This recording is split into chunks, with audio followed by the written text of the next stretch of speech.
إن الحمد لله نحمده ونستعينه ونستغفره ونعوذ بالله من شرور أنفسنا ومن سيئات أعمالنا من يهده الله فلا مضل له ومن يضلله فلا هادي له وأشهد أن لا إله إلا الله وحده لا شريك له وأشهد أن محمدا عبده ورسوله أما بعد فإن خير الحديث كتاب الله وخير الهدي هدي محمد صلى الله عليه وسلم وشر الأمور محدثاتها وكل محدثة بدعة وكل بدعة ضلالة وكل ضلالة في النار. أعوذ بالله السميع العليم من الشيطان الرجيم من همزه ونفخه ونفثه. بسم الله الرحمن الرحيم. رب اشرح لي صدري ويسر لي أمري واحلل عقدة من لساني يفقهوا قولي. بسم الله الرحمن الرحيم. ان اللہ وملائکتہ یصلون علی النبی یا ایہا الذین آمنوا صلوا علیہ وسلموا تسلیما. اللہم صل علی محمد وعلی آل محمد کما صلیت علی ابراہیم وعلی آل ابراہیم انک حمید مجید. اللہم بارک علی محمد وعلی آل محمد کما بارکت علی ابراہیم وعلی آل ابراہیم انک حمید مجید. الحمدللہ آج 6 اور 7 رمضان المبارک 1435 ہجری کی درمیانی رات 5 جولائی 2014 اور ہفتے کا دن ہے. بھائیو، ہماری آج کی ایکسکلوسیو گفتگو انشاءاللہ تعالی ہماری ویب سائٹ اہلسنتپاک.com پر، ہمارے یوٹیوب کے چینل اور tune.pk کا چینل انجینئر محمد علی مرزا کے تھرو اپلوڈ ہوگی، اور اس کا لنک انشاءاللہ ہمارا جو فیس بک کا ایڈریس ہمارے بھائی چلاتے ہیں انجینئر محمد علی مرزا کے نام سے، اس پہ بھی انشاءاللہ اس کا لنک آ جائے گا، اور اس کا عنوان ہوگا مسئلہ نمبر 91، صلاۃ التسبیح کے فضائل، سنت طریقہ اور صحیح احکام و مسائل. مسئلہ نمبر 91، صلاۃ التسبیح کے فضائل، سنت طریقہ اور صحیح احکام و مسائل. بھائیو، آج کی یہ گفتگو انشاءاللہ ایک ویڈیو بک بن جائے گی، کیونکہ پوری دنیا سے مجھے اس ٹاپک پہ ای میلز ریسیو ہوئیں، خصوصاً اب رمضان المبارک کا مہینہ چونکہ شروع ہے، بابرکت مہینہ ہے، اور خصوصاً قیام اللیل کے حوالے سے جہاں اور عبادات ہیں وہاں پر صلاۃ التسبیح کی بھی بڑی اہمیت ہے، اور اس حوالے سے بھی کافی اختلافی مسائل پائے جاتے ہیں.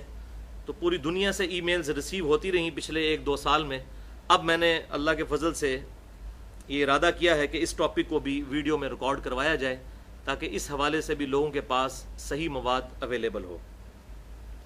آج کی گفتگو میں جتنی بھی احادیث آئیں گی انشاءاللہ میں ان کے مکمل ریفرنسز دے دوں گا، اور خصوصاً جو کرٹیکل احادیث ہوں گی ان کے نمبرز علماء حرمین، بیروت اور دارالسلام کی انٹرنیشنل نمبرنگ کے مطابق، جس کے مطابق عربی کتب شائع ہوتی ہیں اور عربی سافٹ ویئر مکتبۃ الشاملہ اور دوسرے سافٹ ویئرز بنتے ہیں، ان کے مطابق میں انشاءاللہ دے دوں گا.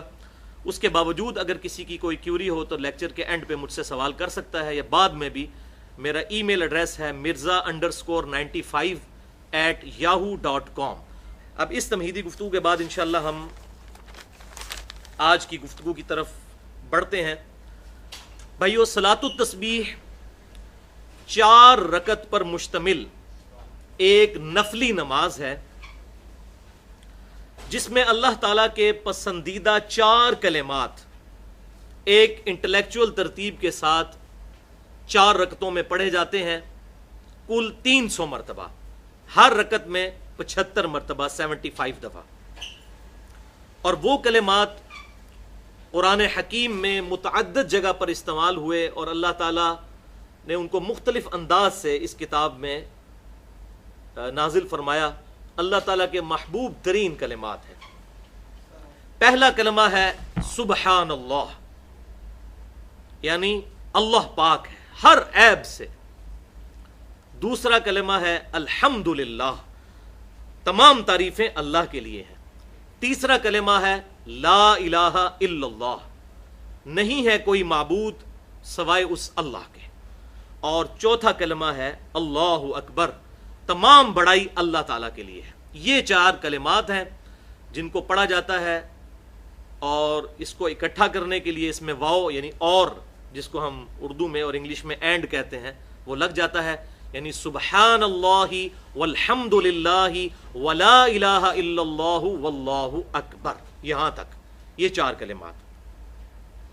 اب ان کلمات کی فضیلت احادیث کے اندر بہت زیادہ آئی ہے، لیکن جنت کے 8 دروازوں کی نسبت سے میں نے کل 8 احادیث چوز کی ہیں تاکہ صلاۃ و تسبیح کا شوق ہمارے دل میں پیدا ہو، ان کلمات کے حوالے سے ہمارے دل میں اللہ تعالیٰ کے لیے پیشن جو ہے وہ تازہ ہو۔ تو یہ 8 احادیث انشاءاللہ میں شروع میں بیان کروں گا، اور جلدی جلدی ان کو کور کر لیں گے تاکہ پھر ہم صلاۃ و تسبیح کا طریقہ اور اس کے احکام و مسائل بھی ڈسکس کریں۔ پہلی حدیث بھائیو صحیح بخاری اور صحیح مسلم کی متفق علیہ حدیث ہے، مشہور ترین حدیث، جسے تسبیحات فاطمہ رضی اللہ تعالی عنہا والی حدیث بھی کہا جاتا ہے، جو اہل سنت اور اہل تشیع کے درمیان کامن ہے، پوری امت کا اجماع ہے ان تسبیحات کے اوپر۔ اور یہ حدیث بخاری اور مسلم دونوں میں موجود ہے۔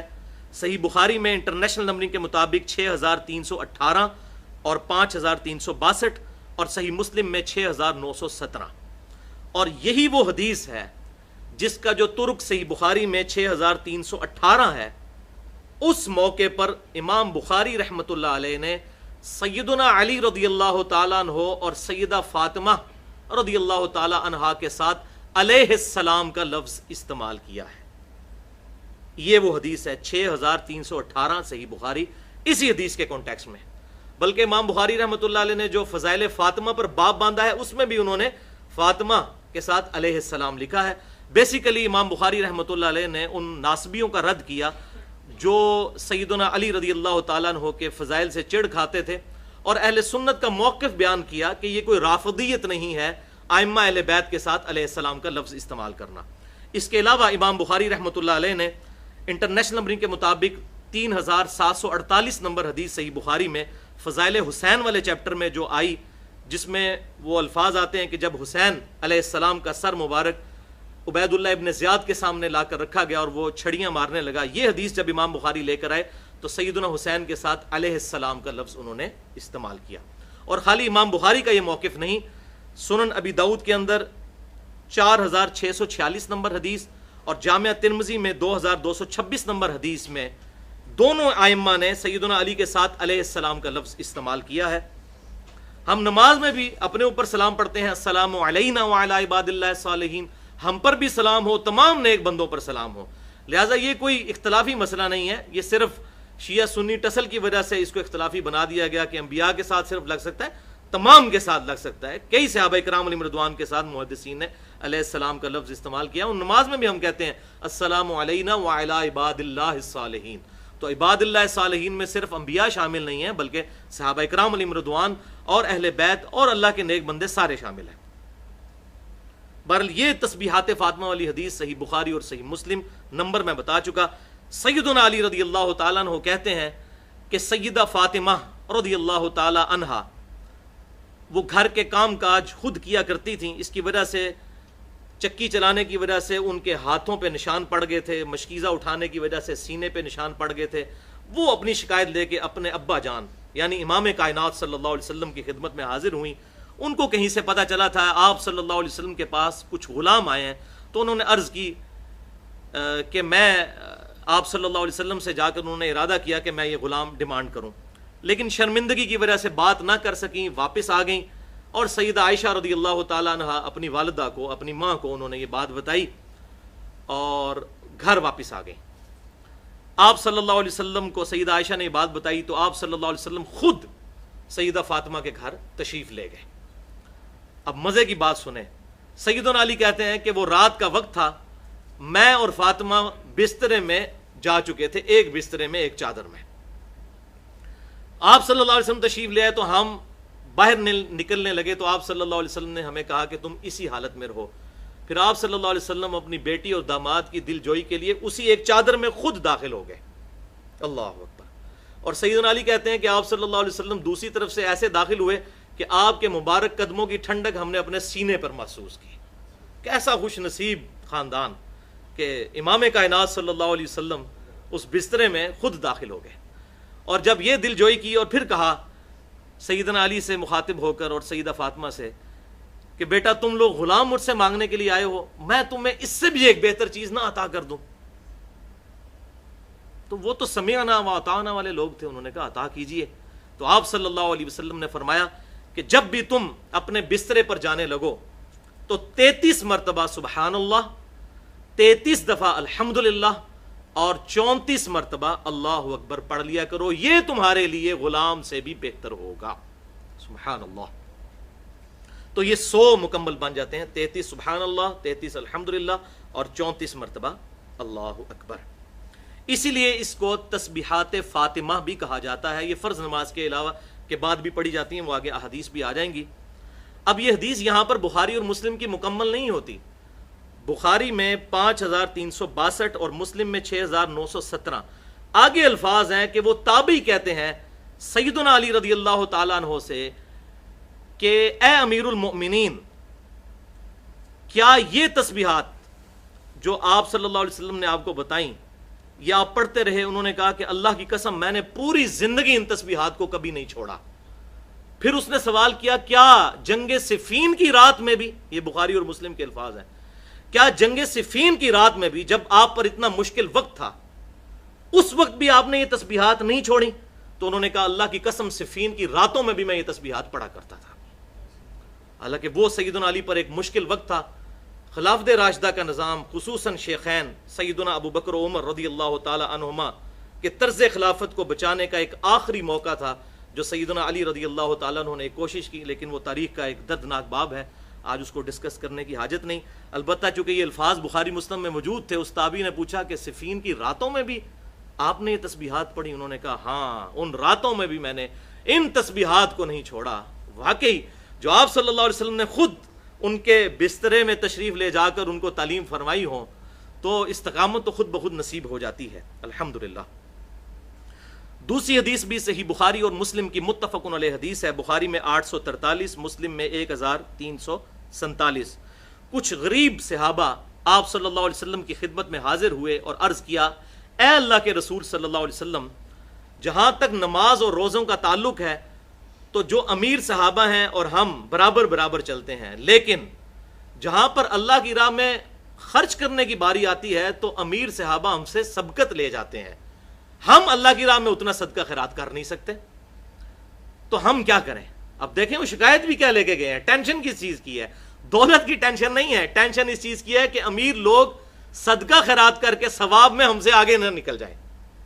تو آپ صلی اللہ علیہ وسلم نے فرمایا کہ میں تمہیں ایک ایسا وظیفہ بتاتا ہوں، اگر وہ تم کر لو گے تو یہ کمپنسیشن جو صدقہ اور خیرات کی ہے یہ اللہ تعالیٰ فرما دے گا اور تم ان کے برابر ہو جاؤ گے، اور وہ یہ ہے کہ ہر فرض نماز کے بعد 33 دفعہ سبحان اللہ، 33 دفعہ الحمدللہ اور 33 مرتبہ اللہ اکبر پڑھ لیا کرو۔ اس میں یہ 33 دفعہ کا ذکر ہے، اور صحیح بخاری کے ایک اور ترک میں ہے کہ 10 دفعہ سبحان اللہ، 10 دفعہ الحمدللہ، 10 دفعہ اللہ اکبر فرض نماز کے بعد پڑھ لیا کرو۔ اور صحیح مسلم میں آگے الفاظ یہ ہیں کہ کچھ صحابہ نے پھر عرض کیا اللہ کے رسول صلی اللہ علیہ وسلم، وظیفہ تو تسی سانو 10 دیتا سی، لیکن یہی وظیفہ اب وہ امیر صحابہ بھی کرنا شروع ہو گئے ہیں، ہم نے غریبوں نے اپنے لیے لیا تھا، وہ امیر بھی کرنا شروع ہو گئے ہیں، پھر وہ آگے نکل گئے ہیں۔ تو آپ صلی اللہ علیہ وسلم نے فرمایا ذالک فضل اللہ یؤتی من یشاء، بھئی یہ تو اللہ کا فضل ہے جسے عطا کرتے ہیں۔ اب اللہ تعالیٰ کے فضل پہ کوئی روک ٹوک نہیں ہو سکتی، یہ نہیں ہو سکتا کہ میں ان کو کہوں کہ تم یہ وظیفہ نہ کرو۔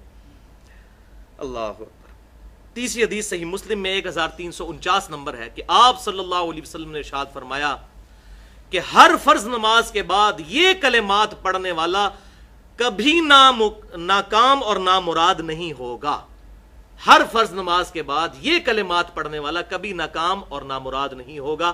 33 دفعہ سبحان اللہ، 33 دفعہ الحمدللہ اور 34 مرتبہ اللہ اکبر۔ یہاں پر 34 مرتبہ کا ذکر ہے، اور یہ وہی تسبیحات فاطمہ۔ چوتھی حدیث بھی صحیح مسلم میں 1352 نمبر حدیث ہے کہ آپ صلی اللہ علیہ وسلم نے فرمایا کہ جو شخص ہر فرض نماز کے بعد 33 دفعہ سبحان اللہ، 33 دفعہ الحمدللہ اور 33 مرتبہ اللہ اکبر پڑھ لے، یہ 99 بن جائیں گے، اور پھر 100 کا عدد پورا کرنے کے لیے ایک دفعہ پڑھ لے لا الہ الا اللہ وحدہ لا شریک لہ لہ الملک ولہ الحمد وہو علی کل شیء قدیر، تو اللہ تعالیٰ اس کے سارے گناہ معاف کر دے گا، اگرچہ سمندر کی جھاگ کے برابر ہی کیوں نہ ہو۔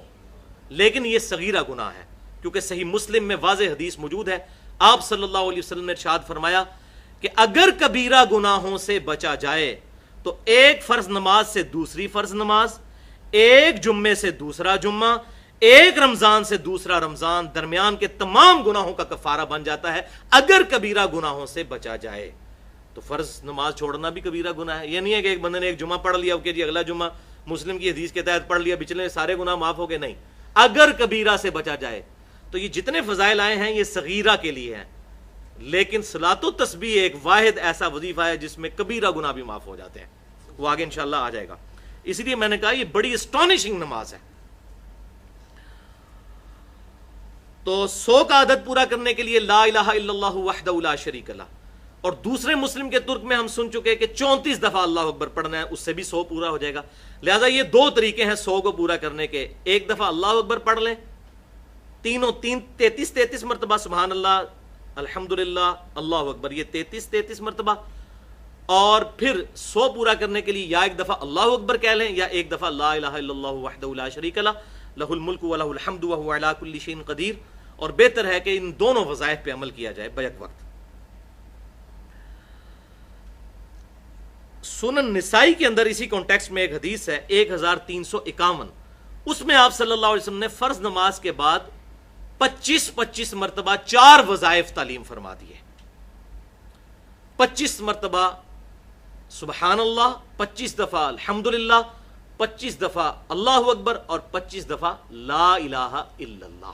یہ وہ 4 کلمات صلاۃ و تسبیح والے پورے ہو گئے۔ اب آپ ذرا اگلی حدیث سنیں اور اپنا ایمان تازہ کریں۔ 5ویں حدیث صحیح مسلم میں انٹرنیشنل نمبرنگ کے مطابق 5601 نمبر حدیث کہ آپ صلی اللہ علیہ وسلم نے ارشاد فرمایا اللہ تعالیٰ کے نزدیک سب سے محبوب ترین کلمات 4 ہیں، سبحان اللہ والحمد للہ ولا الہ الا اللہ واللہ اکبر۔ یہ صحیح مسلم کی حدیث ہے۔ 6ٹھی حدیث بھی صحیح مسلم کی ہے 6847 کہ آپ صلی اللہ علیہ وسلم نے ارشاد فرمایا کہ یہ 4 کلمات پڑھنا مجھے ہر اس چیز کے مل جانے سے محبوب ہے جس پہ سورج طلوع ہوتا ہے، یعنی دنیا اور دنیا کے اندر جو کچھ ہے یہ مجھے مل جائے، اس سے بڑھ کر مجھے محبوب ہے کہ میں ایک دفعہ یہ 4 کلمات پڑھ لوں، سبحان اللہ والحمد للہ ولا الہ الا اللہ واللہ اکبر، الحمدللہ۔ اور 7ویں حدیث جامعہ ترمذی میں 3383 اور سنن ابن ماجہ میں 3800 نمبر حدیث کہ آپ صلی اللہ علیہ وسلم نے ارشاد فرمایا، یہ مشہور حدیث ہے، سب سے افضل ذکر ہے لا الہ الا اللہ، اور سب سے افضل بہترین دعا ہے الحمدللہ۔ اور اسی کانٹیکسٹ میں جامعہ ترمذی میں ایک اور حدیث ہے 3517 اور 3519 کہ آپ صلی اللہ علیہ وسلم نے ارشاد فرمایا کہ سبحان اللہ آدھے میزان کو بھر دیتا ہے، اور الحمدللہ اس کو پورا میزان کو بھر دیتا ہے، اور اللہ اکبر زمین و آسمان کے درمیان جتنا فاصلہ ہے اس سب کو ثواب سے بھر دیتا ہے، اللہ اکبر۔ اور 8ویں حدیث آخری حدیث اس کانٹیکسٹ میں موسٹ اسٹانشنگ حدیث ہے وظائف کے حوالے سے۔ یہی وجہ ہے کہ یہ سارے وظائف اور خصوصاً یہ 8ویں حدیث میں نے اپنے اذکار والا کارڈ جو ہے صبح شام کا بلو کارڈ جو ہماری ویب سائٹ ahlsunnatpak.com پہ اس کا PDF بھی رکھا ہوا ہے، اس میں میں نے یہ وظیفہ ڈالا ہے اور بھائیوں کو کہتا ہوں کہ یہ وظیفہ کیا کریں، کمال حدیث ہے۔ یہ حدیث جامعہ ترمذی میں انٹرنیشنل نمبرنگ کے مطابق 3471 نمبر حدیث ہے، 3471 3471، لیکن اس کا یہ طرق ترمذی میں ضعیف ہے، اس میں ضحاک بن حمزہ راوی ضعیف ہے، لیکن اسی سے ملتی جلتی ایک حدیث صحیح سند کے ساتھ سنن نسائی الکبریٰ میں انٹرنیشنل نمبرنگ کے مطابق 10680 نمبر حدیث ہے کہ سیدنا علی رضی اللہ تعالیٰ عنہ کی بڑی بہن جو تھیں سیدہ ام ہانی بنت ابی طالب رضی اللہ تعالیٰ عنہا، یہ ایک بوڑھی خاتون تھی اور آپ صلی اللہ علیہ وسلم اکثر ان کے پاس جایا کرتے تھے، آپ کی بڑی بہنوں کی طرح تھی، بہت بوڑھی خاتون تھی، بڑھیاں تھی۔ ایک دفعہ آپ صلی اللہ علیہ وسلم وہاں گئے تو انہوں نے کہا یا رسول اللہ صلی اللہ علیہ وسلم میں اتنی بوڑھی ہو چکی ہوں مجھے کوئی ایسا وظیفہ بتا دیں کہ میں بیٹھے بیٹھے اسے پڑھ لوں اور مجھے بہت زیادہ ثواب مل جائے. تو آپ صلی اللہ علیہ وسلم نے اس موقع پہ یہ وظیفہ بتایا. کمال وظیفہ ہے, حیران ہو جائیں گے آپ اس کی فضیلت سن کے کہ یہ اتنی زیادہ فضائل. میرے خیال ہے یہ 5 یا 7 منٹ کی تسبیحات ہیں, لیکن آپ ذرا اس کے فضائل سنیں, حیران ہو جائیں گے. سنن نسائی الکبریٰ انٹرنیشنل نمبر کے مطابق 10,680 نمبر حدیث, آپ صلی اللہ علیہ وسلم نے فرمایا کہ تم دن بھر میں 100 مرتبہ سبحان اللہ پڑھ لیا کرو. اب مجھے بتائیں دن بھر میں سبحان اللہ 100 دفعہ پڑھنے کے لیے کیا 1.5-2 منٹ چاہیے, لیکن شیطان کرنے نہیں دے گا. بخاری اور مسلم کی متفق علیہ حدیث ہے, آپ صلی اللہ علیہ وسلم نے فرمایا اللہ تعالیٰ کو سب سے بڑھ کر محبوب عمل یہ ہے کہ وہ استقامت کے ساتھ روزانہ کیا جائے, اگرچہ وہ تھوڑی مقدار میں ہو. شیطان استقامت نہیں کرنے دیتا, استقامت میں ہی قیامت ہے, اسی میں کرامت ہے. قیامت چھپی ہے اس کے اندر. 100 مرتبہ سبحان اللہ روزانہ پڑھ لیا کرو. یہ اس طرح ہوگا گویا تم نے 100 غلام اللہ کی راہ میں آزاد کر دیے, صرف 100 دفعہ سبحان اللہ پڑھ کے. ابھی جناب یہ معاملہ ختم نہیں ہوا, آگے سنیں. 100 دفعہ روزانہ الحمدللہ پڑھ لیا کرو, گویا تم نے 100 گھوڑے اللہ تعالیٰ کی راہ میں جہاد کے لیے روانہ کر دیے. یہاں بھی معاملہ ختم نہیں ہوا. 100 دفعہ روزانہ اللہ اکبر پڑھ لیا کرو, گویا کہ تم نے 100 اونٹ اللہ تعالیٰ کی راہ میں قربان کر دیے. بھائی جی 1.5 کروڑ روپے کا ایک اونٹ آتا ہے جو صحیح اونٹ ہو, 1.5 لاکھ روپے کا, 1.5 لاکھ روپے کا, تو یہ 1.5 کروڑ بن گیا 100 اونٹ کی قیمت. یعنی 1.5 کروڑ روپے کا صدقہ آپ صرف 2 یا 3 منٹ کے اندر حاصل کر سکتے ہیں. اور پھر فرمایا 100 دفعہ لا الہ الا اللہ روزانہ پڑھ لیا کرو.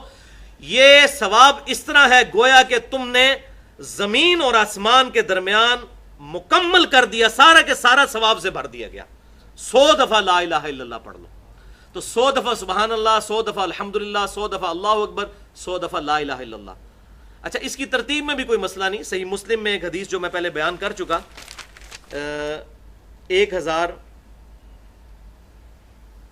5601 کہ آپ صلی اللہ علیہ وسلم نے فرمایا کہ اللہ تعالیٰ کو یہ 4 کلمات محبوب ترین ہیں. اس میں آگے الفاظ ہیں چاہے ان کو آگے پیچھے کر کے بھی پڑھ لو اس کا ثواب اسی طرح رہے گا.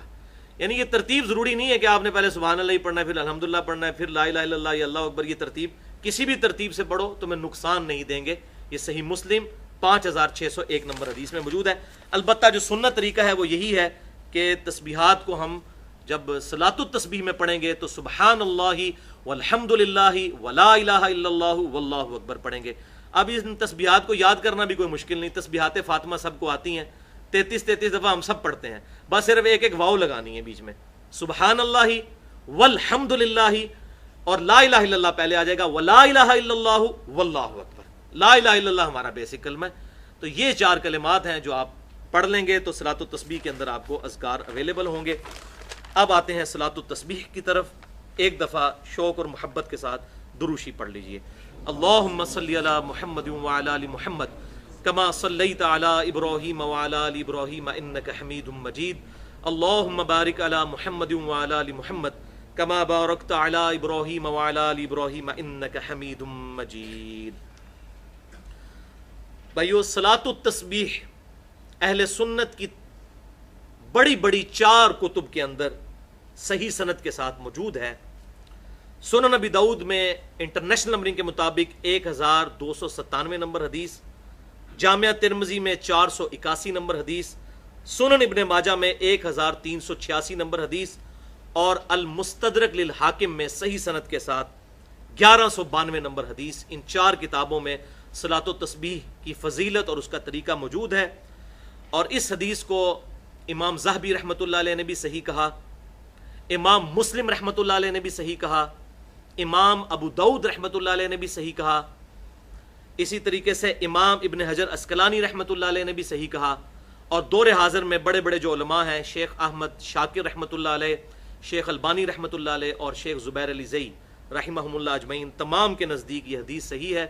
اور آپ حیران ہوں گے یہ ان چند احادیث میں سے ہے جن احادیث کے دفاع پر محدثین نے پوری پوری کتابیں لکھی ہیں, کیونکہ کچھ لوگوں کو یہ حدیث ہضم نہیں ہوئی کہ اتنی بڑی فضیلت کیسے ہو سکتی ہے ایک نماز کی. اور میں سمجھتا ہوں ہو سکتی ہے, یہ نماز شیطان پڑھنے ہی نہیں دیتا. تو کچھ لوگوں نے اس پہ جرح کی تو محدثین نے مستقل کتابیں لکھی اس حدیث کے دفاع پر. لہٰذا الحمدللہ اہل سنت کے تمام محدثین کا، جو بڑے بڑے محدثین ہیں ہمارے اسلاف، ان کا اس پر اتفاق ہے کہ حدیث بالکل صحیح سند کے ساتھ موجود ہے. اور خصوصاً امام ابو حنیفہ رحمۃ اللہ علیہ کے جو شاگرد خاص ہیں اور امام بخاری رحمۃ اللہ علیہ کے دادا استاد ہیں سیدنا عبداللہ ابن مبارک رحمۃ اللہ علیہ المتوفی 181 ہجری، جو بہت بڑے محدث ہیں، وہ اس حدیث جو صلاۃ و تسبیح ہے اس کے کافی وہ ڈیفینڈر ہیں، اور اس کے سارے مسائل جامعہ ترمذی میں ان سے نقل کیے گئے ہیں. امام ترمذی نے ایک واسطے سے، وہ امام ترمذی کے بھی پردادا استاد ہیں، کیونکہ امام بخاری امام ترمذی کے استاد ہیں، اور عبداللہ ابن مبارک امام بخاری رحمۃ اللہ علیہ کے دادا استاد ہیں. بخاری اور مسلم میں ان سے احادیث ہیں. لہذا 481 نمبر حدیث جامعہ ترمذی میں عبداللہ ابن مبارک سے لی انہوں نے سارے مسائل صلاۃ و تسبیح کے. سمجھنے کے لیے وہ آج انشاءاللہ ساتھ ڈسکس بھی ہو جائیں گے.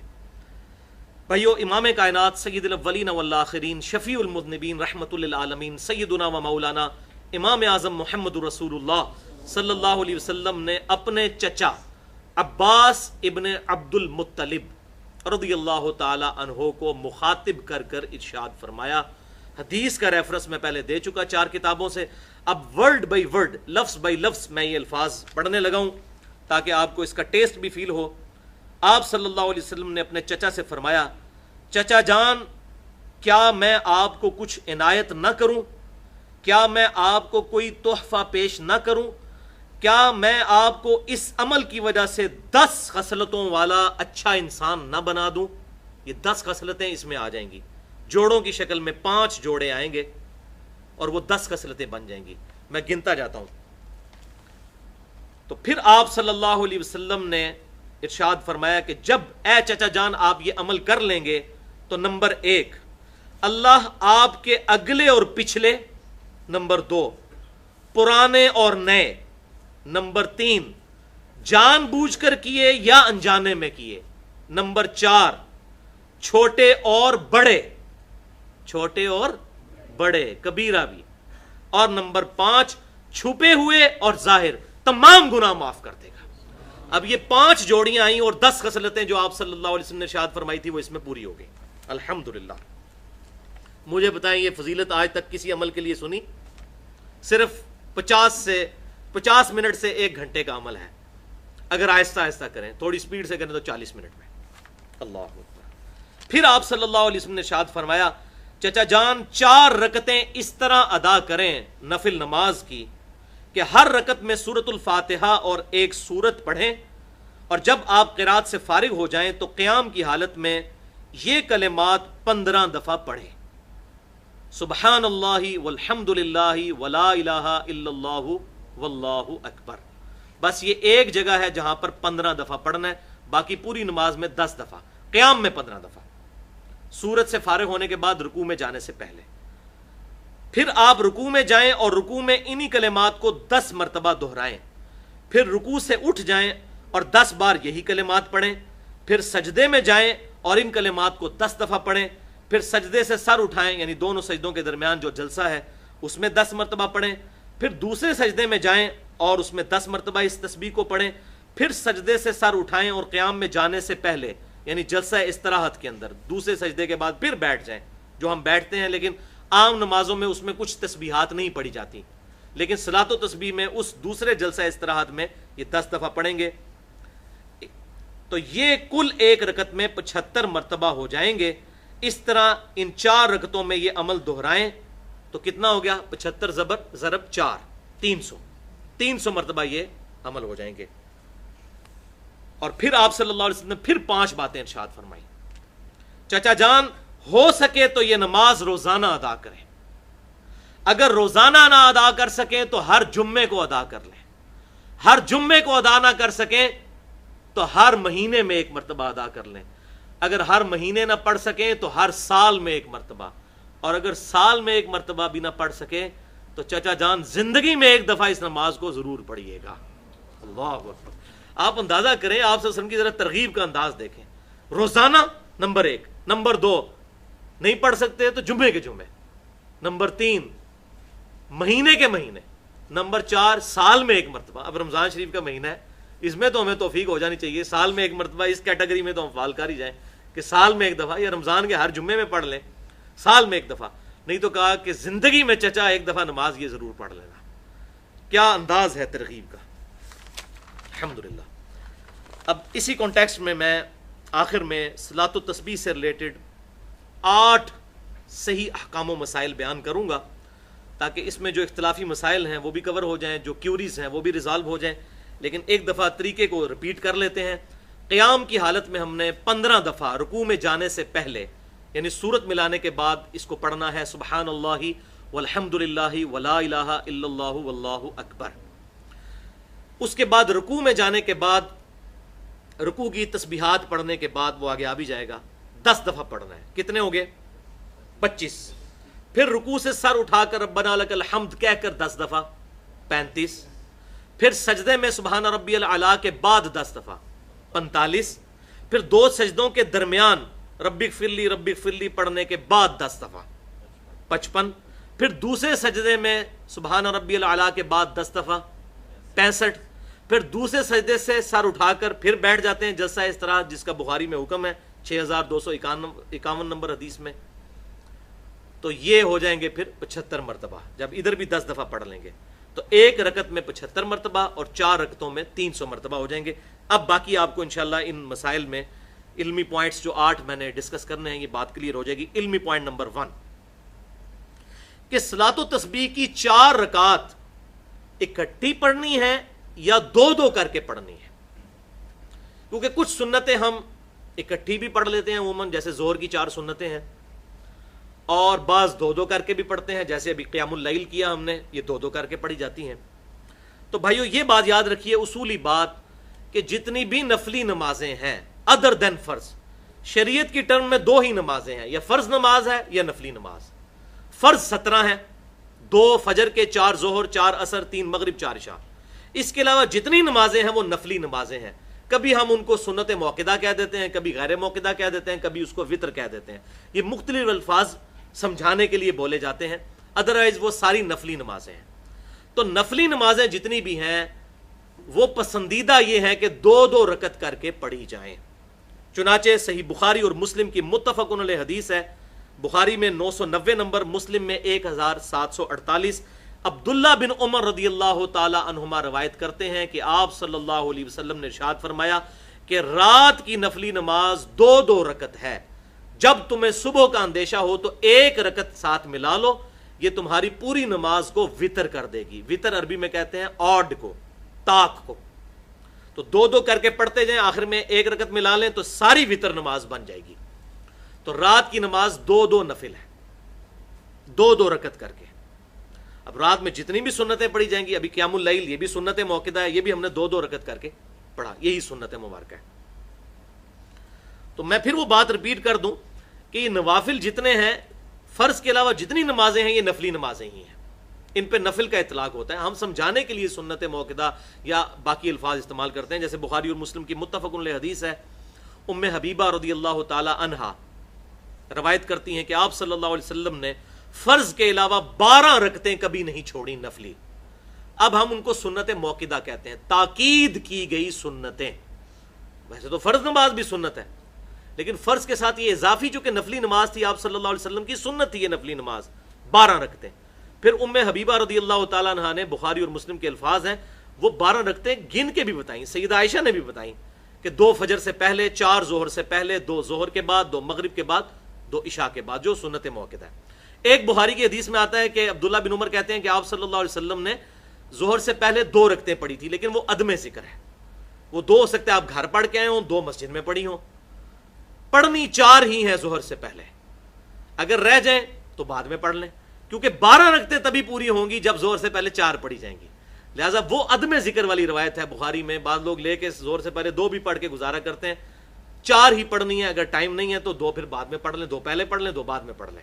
بعد والی تو پڑھنی ہے، یہ اضافی 2 اور پڑھ لیں تاکہ 6 سنتیں ظہر کی پوری ہو جائیں، اس حوالے سے۔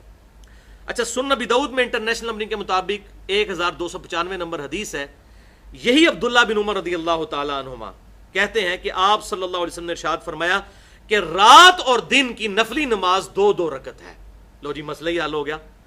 چاہے دن کو کوئی نوافل پڑھے جائیں، سنت موقدہ یا غیر موقدہ یا عام نفل، یا رات کو پڑھے جائیں، قیام اللیل یا وتر کوئی بھی، وہ 2 رکعت ہے۔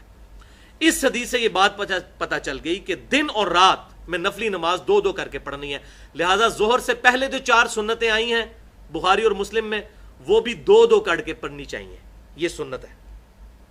اسی طریقے سے صحیح مسلم میں حدیث ہے کہ جو جمعے کے بعد نماز پڑھے تو اسے چاہیے 4 رکعتیں پڑھے، تو وہ بھی 2 کر کے پڑھنی چاہیے۔ اسی طریقے سے عصر سے پہلے بھی 4 سنتیں غیر موقدہ ثابت ہیں، وہ بھی 2 کر کے پڑھنی چاہیے۔ تو دن کی نماز ہو یا رات کی 2 رکعت کر کے پڑھنی چاہیے۔ لیکن یہاں پر اب ایک ایکسیپشن ہے، اور وہ یہ کہ عبداللہ بن عمر رضی اللہ تعالی عنہما ہی، جو ان اوپر والی دونوں حدیثوں کے راوی ہیں، اور جب حدیث راوی تک پہنچی ہے تو وہ اس حدیث کے فہم کو بھی سمجھتا ہے، عبداللہ بن عمر رضی اللہ تعالی عنہما کے بارے میں صحیح سند کے ساتھ مصنف ابن ابی شیبہ میں انٹرنیشنل نمبرنگ کے مطابق 6635 اور مصنف عبد الرزاق میں انٹرنیشنل نمبرنگ کے مطابق 4226 نمبر حدیث ہے۔ اب جب یہ صحابہ کرام کے اعمال کی باری آتی ہے تو فوراً مصنف ابن ابی شیبہ یا مصنف عبد الرزاق کا حوالہ آ جاتا ہے۔ اس کی وجہ یہ ہے کہ مصنف حدیث کی اس کتاب کو کہتے ہیں جس میں کثرت کے ساتھ صحابہ اور تابعین کے اعمال کو جمع کیا ہو، یہ مصنف میں ہی آپ کو ملے گا۔ مطلب اب میتھمیٹکس کی چیز آپ کو بیالوجی میں تو نہیں ملے گی، وہ میتھمیٹکس کی کتاب میں ملے گی۔ لہٰذا جب صحابہ کے اعمال جو ہیں وہ مصنف ابن ابی شیبہ، جو روئے ارض پہ سب سے بڑی حدیث اور آثار کی کتاب ہے، 38,000 احادیث اور آثار ہیں اس میں، یہ مسند امام احمد سے بھی بڑی ہے۔ مسند امام احمد میں تو 27,647 ہیں، اس میں 38,000 آثار ہیں۔ اور امام ابن ابی شیبہ جنہوں نے یہ جمع کی، یہ امام بخاری اور امام مسلم کے استاد ہیں۔ امام بخاری نے تو ان سے 5 حدیثیں لیں، امام مسلم نے 1,500 حدیثیں صحیح مسلم میں امام ابن ابی شیبہ سے لی ہیں۔ 235 ہجری میں یہ فوت ہوئے، بہت بڑے اہل سنت کے امام ہیں الحمدللہ۔ تو یہ میں نے حوالہ دے دیا۔ عبداللہ بن عمر جو اوپر والی حدیث روایت کر رہے تھے کہ دن ہو یا رات 2 کر کے پڑھیں، ان کا اپنا عمل نافع رحمۃ اللہ علیہ، ان کے استاد نے، ان کے شاگرد اور امام مالک کے استاد ہیں امام نافع، انہوں نے نقل کیا۔ مصنف ابن ابی شیبہ اور مصنف عبد الرزاق کا میں نے حوالہ دے دیا کہ عبداللہ بن عمر رضی اللہ تعالیٰ عنہ رات کے نوافل تو 2 کر کے پڑھتے تھے، جبکہ دن کی جو نفلی نماز ہے وہ بسا اوقات 4 رکعتیں ایک سلام سے بھی پڑھ لیا کرتے تھے۔ یہ وہ حدیث ہے جس کی وجہ سے ہم ظہر کی 4 سنتوں کو، یا جمعے کے بعد جو صحیح مسلم میں 4 سنتیں آئیں ان کو، یا عصر سے پہلے 4 سنتیں غیر موقدہ کو ایک سلام کے ساتھ پڑھنے کو بھی جائز سمجھتے ہیں۔ 2 کر کے پڑھنے کی ضرورت نہیں، اکٹھی 4 بھی پڑھی جا سکتی ہیں۔ یہ صحابی کا عمل مل گیا اور اس کے خلاف کوئی بات نہیں ملتی، لہٰذا یہ حجت ہے۔ لیکن افضل یہی ہے کہ 2 کر کے پڑھیں۔ ہم تو بھائی الحمدللہ 2 کر کے ہی پڑھتے ہیں۔ اور اس کا ایک اور فائدہ بھی ہے، آپ ظہر کی نماز کے لیے آئے تو دیکھا کہ 3 یا 4 منٹ رہ گئے ہیں، اب 4 اگر ایک سلام سے پڑھیں گے تو ہو سکتا ہے وہ اقامت ہو جائے، تو بہتر ہے کہ 2 پڑھ لیں، اور یہ جو 2 چھوٹ گئیں ان کو بعد والی ظہر کی 2 سنتیں پڑھنے کے بعد یہ 2 ادا کر لیں، 6 سنتیں ظہر کی پوری ہو جائیں۔ یہ کتنا فائدہ ہے، ٹائم تھوڑا ہو تو 4 آپ نیت ہی نہیں کریں گے تو 2 پڑھ لیں، 2 کا ٹائم ہے 2 پڑھ لیں، اور یہ جو 2 چھوٹ گئیں ان کو ظہر کے بعد والی 2 کے بعد یہ 2 سنتیں ادا کر لیں۔ صلاۃ و تسبیح میں بھی دونوں طرح یہ طریقہ درست ہے، چونکہ یہ بھی نفلی نماز ہے، اور الحمدللہ یہ میں اپنی طرف سے نہیں کہہ رہا، خود جامعہ ترمذی میں امام ابو حنیفہ رحمۃ اللہ علیہ کے شاگرد اور امام بخاری رحمۃ اللہ علیہ کے دادا استاد عبداللہ ابن مبارک رحمۃ اللہ علیہ المتوفی 181 ہجری، ان سے جب پوچھا گیا کہ صلاۃ و تسبیح کو ایک سلام کے ساتھ 4 رکعتیں پڑھیں یا 2 رکعتیں کر کے پڑھیں، تو انہوں نے فرمایا کہ مجھے یہ پسند ہے کہ اگر تم صلاۃ و تسبیح کو رات کے وقت ادا کرو تو 2 رکعت کر کے ادا کرو، اور اگر دن کے وقت کرو تو 2 کر کے کرو، لیکن دن کے وقت اگر 4 ایک سلام سے پڑھ لو تب بھی ٹھیک ہے۔ دن کو بھی انہوں نے کہا کہ 2 کر کے ہی پڑھو، لیکن اکٹھی پڑھ سکتے ہیں، جیسے ظہر کی یا عصر کی پہلے والی، یہ سیدنا عبداللہ بن عمر رضی اللہ تعالیٰ عنہما سے ایک سلام سے ثابت ہے۔ لہٰذا دن ہو یا رات صلاۃ و تسبیح 2 کر کے پڑھنا ہی افضل ہے، اور اس کا بڑا فائدہ ہے، بندے کو تھوڑا سا ریسٹ مل جاتا ہے اور نماز میں خوش و خضوع رہتا ہے۔ اور اس سے بڑھ کر یہ کہ اگر رکعت بھول گئی صلاۃ و تسبیح میں تو بڑا مسئلہ بن جائے گا، کیونکہ آپ نے تو اگر 3 اور 4 میں ہوا شک تو 3 کی طرف جانا ہے تو ایک اور پڑھنی پڑے گی، 2 رکعتوں میں آپ بھولیں گے نہیں، اور اگر آپ تھوڑی سی بھی نارمل سپیڈ سے پڑھیں تو 2 رکعتیں 20 منٹ میں پڑھی جاتی ہیں، اور اگر تھوڑا آہستہ پڑھے تو آدھے گھنٹے میں 2 رکھتے ہیں، اور بہت تیز پڑھنے والے 15 منٹ میں بھی 2 رکھتے ہیں پڑھ لیتے ہیں. تو 2 رکعت کر کے اگر پڑھیں تو یہ زیادہ بہتر ہے، اس میں آسانی ہے، اور اس میں آپ رکھتے بھی نہیں بھولیں گے، اور خوش و خضو بھی رہے گا. بیچ میں آپ ریسٹ بھی کر سکتے ہیں، پانی بھی پی سکتے ہیں. 4 رکعتیں آپ نے پوری کرنی ہے 2 کر کے. علمی پوائنٹ نمبر 2، صلاۃ و تسبیح میں جو یہ کلمات ہیں سبحان اللہ والحمد للہ ولا الہ الا اللہ واللہ اکبر، یہ تسبیحات کے بعد پڑھنے ہیں یا پہلے جو رکوع اور سجدے کی ہیں؟ اس کے بارے میں حدیث میں الفاظ کوئی نہیں موجود، لیکن جامعہ ترمذی میں وہی عبداللہ بن مبارک کی 481 نمبر جو حدیث ہے، جب عبداللہ ابن مبارک سے پوچھا گیا کہ یہ حدیث میں ہے کہ رکوع میں بھی 10 دفعہ، سجدوں میں بھی 10 دفعہ، تو یہ کب پڑھنی ہے؟ تو انہوں نے کہا کہ سبحان ربی العظیم سبحان ربی العلیٰ پڑھنے کے بعد 10 دفعہ پڑھنی ہے. لہٰذا یہ ساری تسبیحات جو اوریجنل نماز کے اندر پڑھا جاتا ہے اس کو پڑھنے کے بعد، لہٰذا دوسرے رکعت کے اندر، دوسری رکعت میں جو ہم تشہد پڑھتے ہیں، تشہد اور درود شریف اور دعا پڑھنے کے بعد اس کو 10 دفعہ ہم پڑھیں گے. تو اوریجنل نماز اپنی جگہ رہے گی، اس کے پڑھنے کے بعد یہ 10 مرتبہ پڑھی جائیں گی. اور حدیث میں ایک چیز تو ظاہر ہو گئی نا کہ رکوع میں جانے سے پہلے سورت ملانے کے بعد پڑھنا ہے، تو رکوع میں بھی ظاہر ہے سبحان ربی العظیم کے بعد ہی پڑھیں گے، قومے میں ربنا لک الحمد کے بعد ہی پڑھیں گے، جلسے میں رب اغفر لی کے بعد ہی پڑھیں گے، سجدے میں سبحان ربی العلیٰ کے بعد ہی پڑھیں گے، اور تشہد میں درود شریف اور دعا پڑھنے کے بعد ہی پڑھیں گے. یہ مسئلہ بھی الحمدللہ اس حوالے سے حل ہو گیا، اور عبداللہ ابن مبارک نے یہ پوائنٹ بھی بیان کر دیا. علمی پوائنٹ نمبر 3 کہ ہر رکن میں تسبیحات کو شمار کرنے کا طریقہ کیا ہوگا؟ اب ظاہر ہے یہ تسبیحات کو گننا بھی تو ہے نا، یا تسبیح ہاتھ میں پکڑ لیں، یہ کیا کریں، دانے پکڑ لیں، کیا کریں؟ تو اس کے لیے اجتہادی مسئلہ یہی ہے کہ اگر تو کنسنٹریشن سے کیا جائے تو 10 مرتبہ یاد رہتا ہے، لیکن اگر کسی کو یاد نہیں رہتا تو وہ اپنے ہاتھ کی انگلیوں کو دبا کے اس کو مینج کر سکتا ہے. مثلا آپ جب ایک دفعہ پڑھیں تو یہ شہادت کی انگلی یوں دبا دیں اپنے جسم کے ساتھ ہے،